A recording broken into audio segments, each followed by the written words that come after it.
Good morning, everybody. We're live. Oh, we are live. We're live. Good morning, everybody. Welcome to Be Career Confident LinkedIn Live. We have a sleeping dog currently under my desk, which I will show a photograph probably later. But when I said good morning, he was like, "Oh, are we doing something?" So we may have a little introduction. Good morning, Charlotte. How are you? I'm very well. How are you? I'm good. I'm very good. So today's session, we're going to be talking about the fragility of the current employment market. But it sort of links into our last session when we were talking about burnout and recognition of burnout in people. And there's a fragility there in people as well, isn't there, of how we feel fragile at times, as well as markets and the impacts things have on us. So when Charlotte and I were preparing this, we sort of were being pulled back to our old session, and it was being linked. And I think it's only right to share maybe how we were feeling at our last session, Charlotte. And at that point, the dog's decided to walk off. He doesn't want to hear anymore. So I will go first, and then I'm going to let the dog out the door. I was feeling exhausted, overwhelmed, and probably quite vulnerable. At Good that word. point. What about you? So this is my edited version. Knackered, overwhelmed, and a bit frustrated. And frustrated because of, as a defense mechanism, probably like you, I wrote originally confused, and I didn't mean that, but it was just this: what is happening? How can we make some sense of this? Uncertain. So yeah, I think it will back him, and the way I felt it was frustrated because couldn't solve it and can't solve it. And that definitely then is linked to the market at the minute. Yeah. Confused. Yeah. The market is confusing at the minute. Yeah. And it's overwhelming. It is overwhelming for whether you're looking for a job or considering piece of looking for a job, or you're going out to market to hire, because there's so many different things that we need to consider. Yeah, absolutely. Just bear with me one moment while I just roll back on my chair. For those of you who've been part of our Be Career Confident family over the last few years, you will know that she's getting me back for the time on our Christmas special. I got up in the middle of and left her live on her own and had to go and take a delivery of a Christmas parcel. She's never forgiven me, folks, so she's trying everything else. Yeah. Oh no, I think it is, and I think the reason it's overwhelming, and I think the reason it's uncertain, there's so much uncertainty in our external, aren't there? Politics, weather, war, there's so much stuff happening, energy prices, that I think everybody feels everybody personally feels quite battered and bruised and unsure.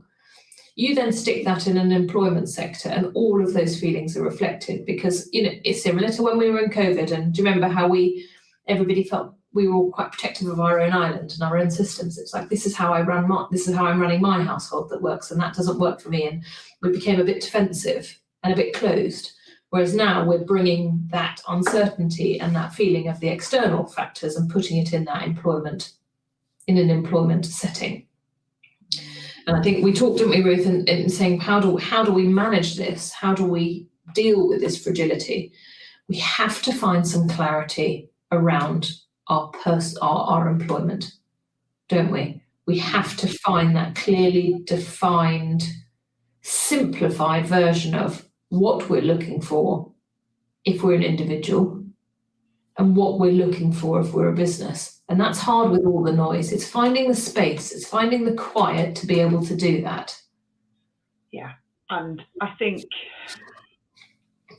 the clarity piece, it can get lost, especially if you're reacting to a situation. So I think there's two types. You're either maybe passively looking for a role, and maybe passively thinking about who you want to employ with you in your organisation. So that's Yeah. a certain person, state of being. Would you say that's not the fire alarm? It's not the fire alarm. It's just the fire alarm. Don't worry. So there's a passive of what you're looking for. So I think when you're passive in that state, the clarity is easier to come by. Mm. But if you're in a situation where you've been made redundant, or you're really unhappy in your job, or you're trying to hire somebody because somebody's left, or there is an immediate project, I think it's harder to get that clarity, because you're potentially your mind is going quite fast. You're thinking about what you really need, and you've got a deadline to get something done quick.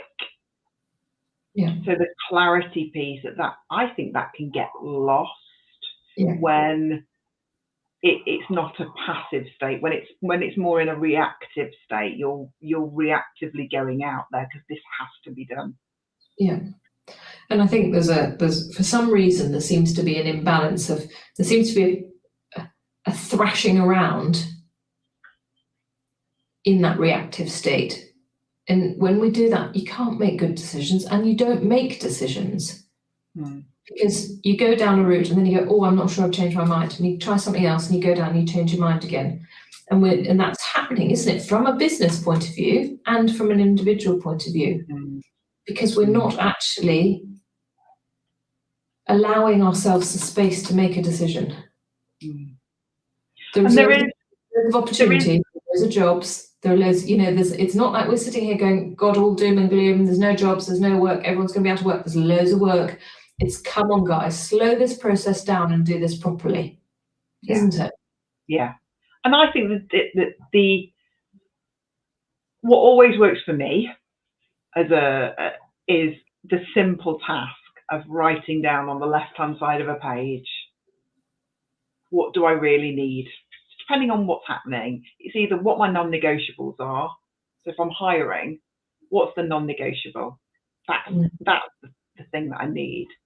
And then on the right-hand side of the page is what's my desirables, and just get that clarity of, okay, what am I aiming for, and have that in mind. When you're interviewing somebody, you've got those non-negotiables. When you're being interviewed, you know what your non-negotiables are for looking into that business or the people that you're going to be working with and the job that you're going to be doing. Yeah. I love a list. Oh, you love a list. I love a list. I do love a list. I do love a list. It might be on a remarkable tablet now, not on paper. God, I'm envious, as I had to order my new pile of notebooks yesterday, as I've used the last quarter of a page for our planning session. It is. So I think the other thing on this fragility bit, there's a fragility around conversation, isn't there? Yeah. There's a fragility around what we're willing to say and express and what we're willing to hear. And that's an emotional fragility. People are still, on both sides, very protective of of their expectations. This is what we want in terms of somebody working from home or in the office. This is what, and the fragility bit in terms of, this is what I'm willing to do in terms of going to the office or not. And there's a defensive, it's almost gone into a bit of a negative conversation, hasn't it? Whereas actually it should be, is this an opportunity where you as an individual can learn and grow and develop and move forward? And as a business, is this an opportunity to bring somebody into the business to push the business forward? And we need to change our perspective, because at the moment our perspective seems to be very shaded grey, and we need to make it more positive, don't we? Yeah. Charlotte, we might have a problem with tech today. I've got a couple of comments saying it's buffering. So I've just asked if it's settling down at all. So if we just carry on, but sorry guys, it's me hosting, nobody else is in the house, nothing else is on. So Ruth and tech. Me and tech. You'll This have is to why I host confessed next to time. you that I didn't have any internet this morning, and my internet is now back up and running. So I don't think it's me. Okay. That's Well, not it. the interaction hasn't come back of whether we're still buffering. So We'll keep going.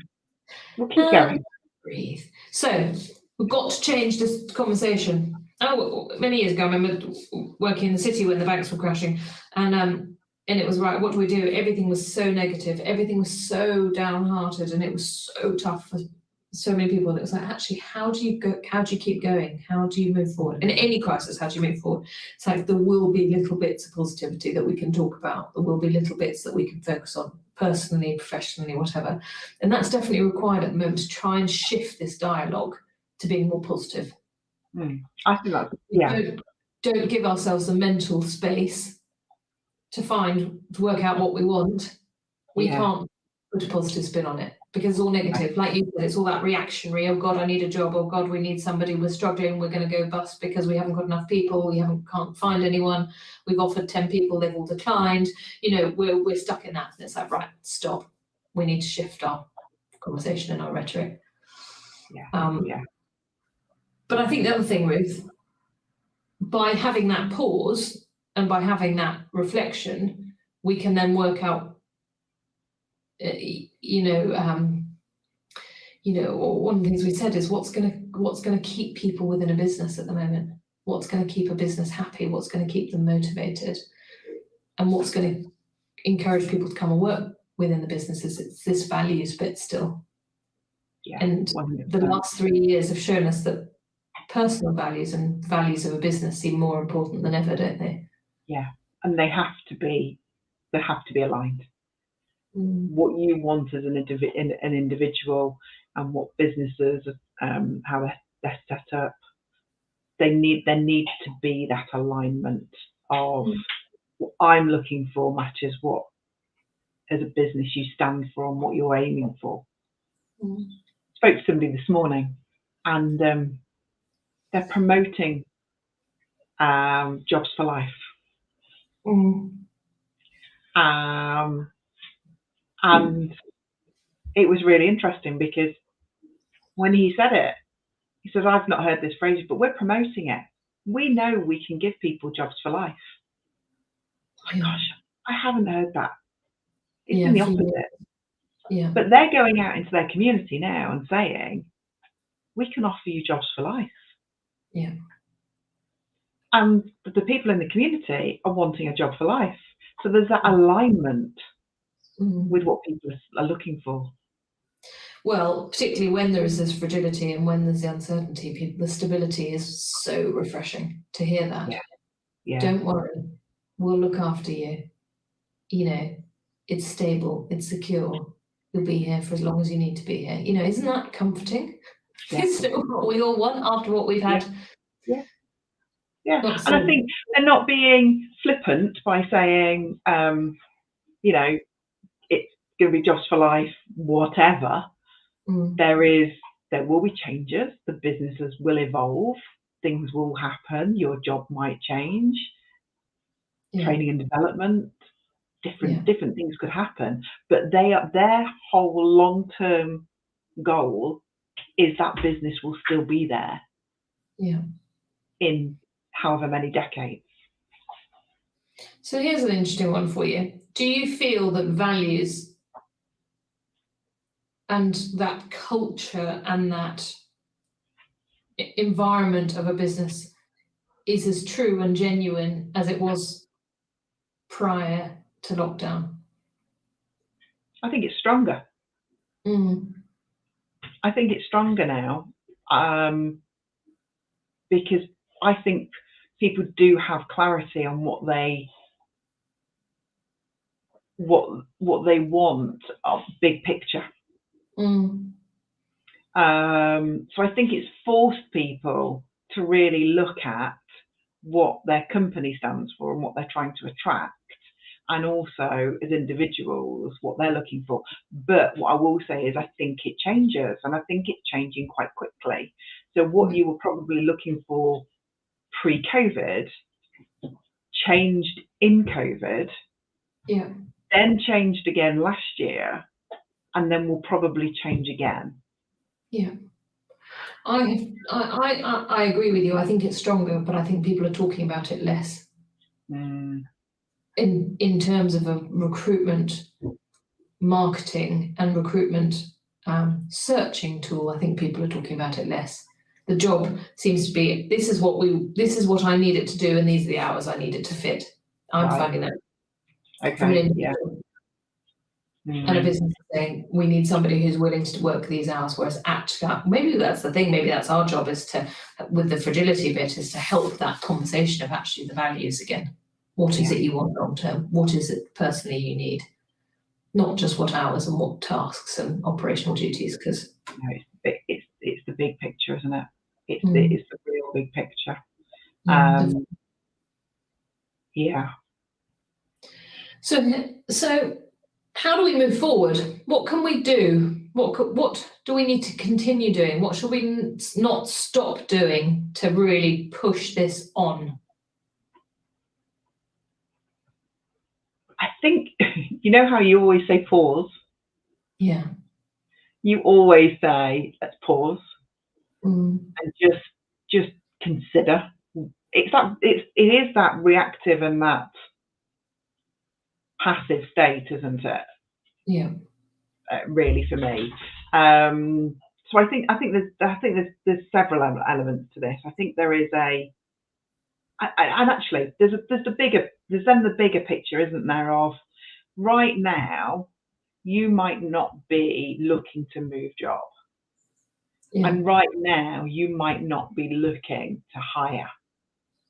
But when you come to start to look for a new job and you come to hire, what do we do at that? What do we do at that point? And also, there's an element of what we should be doing consistently, so that we're not at a standing start of I need to hire somebody. Oh, I need to get a new job. So I think they're in two parts of if you're in it today and you're looking for a job and you're looking to hire, there is that, ensure there is clarity around what you want from that role and what you want to recruit for. But if you're not in a position where you are looking to hire at the moment, or you're not looking for a job at the moment,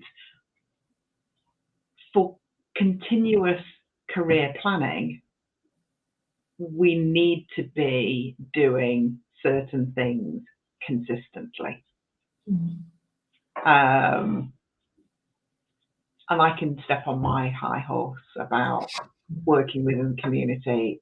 As businesses, I think we have a responsibility to work with our communities in several ways. And there is the working with the community and supporting the community with events that may be happening from a social point of view. But fundamentally, in our world, within career planning and careers, we have a responsibility to work with our communities to say, look at us as a business. This is what we do. And it's consistent. Yeah. This is who we employ. This is the projects we work on. This is the talent we look for, so that you're informing the next generation coming through that you're there and this is what you do. But also that gives you a link into helping the teachers on their learning and development of where careers in the curriculum sits. Also, there could be parents that are there that might be interested in your organisation. Yeah. So I think from a business point of view, what for long-term planning and to keep that calmness and clarity around that long-term goal is working with the communities. And then from a personal point of view, it's that networking, isn't it? It's having your own community, whatever that looks like, because your work community could be local, but it also could be national or international. So if you're a HR professional, you may have a network of HR professionals that you speak to who are global, because that's your network. So then suddenly if you need some information, you're pulling on that, industry information or support. But also if you then need to look for a role, you've got a network of people out there. Yeah. Would you agree? Yeah, definitely. And I mean that the cross-generational networking, I like calling I'm it. ready with my banner with that one. I knew you were going to say it. I love that word. It's so true. Cross-generational, because you're talking about experienced professionals, you're talking about people middle management, you're talking about people who are junior management, and then you're talking about the employment force of the future, and the labour market, succession planning. When the market's this fragile, it's understanding the pressures of which everybody at different stages will be feeling different pressures at the moment. And one of the easy things you can do is pick up the phone and talk to people. How is it going? How are you finding it? What's going on? And understanding that. But also, what is it that you need at the moment? How can I support you? And using each other and for support and for each other's development. Yeah. I would definitely say that addresses a lot of the issues about planning for personal growth, planning for professional growth. So you talked about it in different ways in terms of the business and the business doing work within the schools, but as an individual as well. For me as an individual working with schools, working with the local community, I get a lot of that personally and benefit from that personally as well as I do professionally, as well as the business getting what, as well as adding value to somebody else. It's a very reciprocal relationship. Yeah. It's when I get stuck, I go, right, who can I talk to? Oh, I can talk to that person can help. Oh, someone else goes, oh, who can I talk to? Oh, I'll ring Charlotte, she might know. You're creating this lovely community where people are there to help each other. You can't then as a business say, well, we're starting cold with our recruitment. It's like, well, you shouldn't be. You should have earmarked people for the last however long and going forward, people older, people younger, people middle management, because you're out there and you're talking.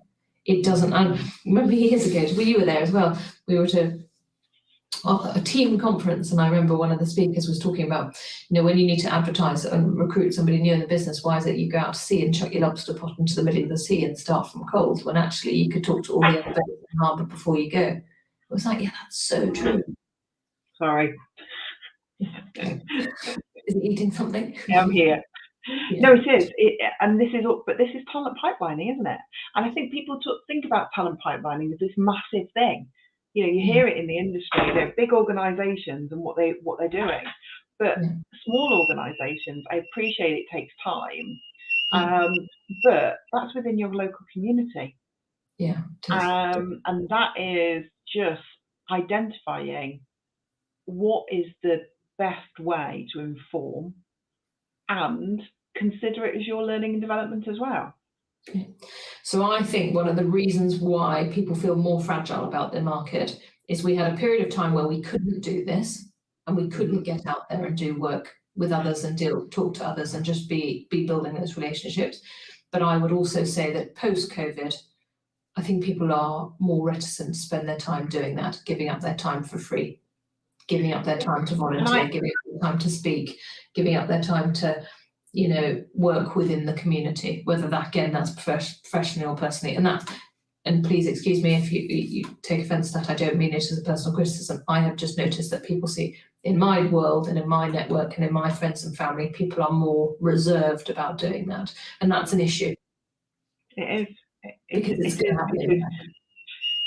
happen. Yeah. Sorry, folks. And I think that the fragility of the employment market comes to the uncertainty, and because there's uncertainty, then there's a struggle for planning. And again, on that side of things, it's about chunking it down, isn't it, into smaller pieces of what you can do and where you can have an impact. And grenades are going to get thrown. We have got no idea what's coming up over the next, let's say, I'm going to say 6, 12, and maybe 18 months. I like to look at things in chunks of time. But it's about, it always comes back to the planning, doesn't it? Yeah.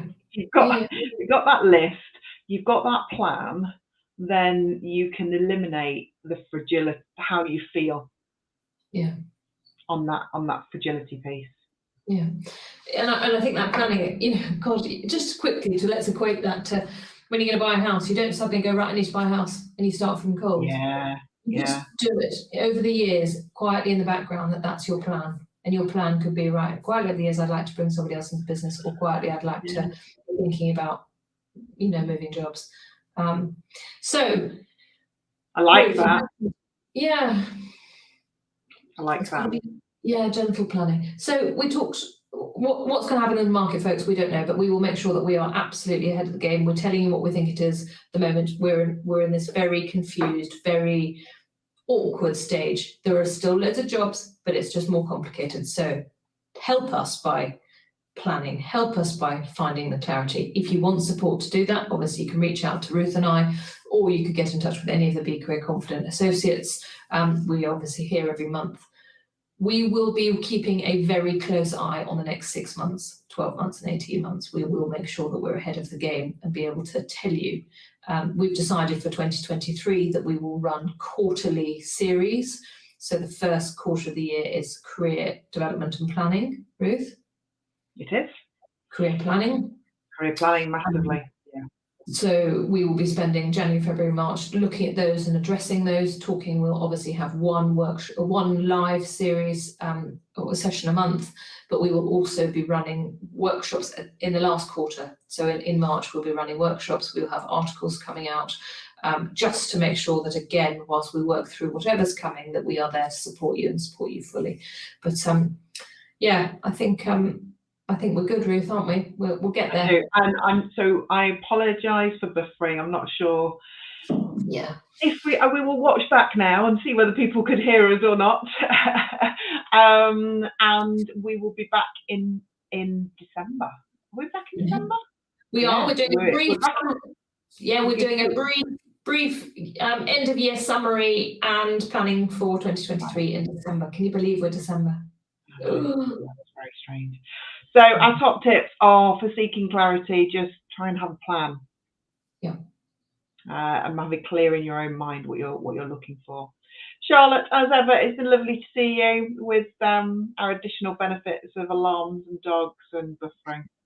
We are humans. Nobody would want it any other way. We are humans with technology, and that gets even worse. Exactly, we are. Right. Have a good day. Lovely to see you. Yeah. Bye-bye. Bye. Bye.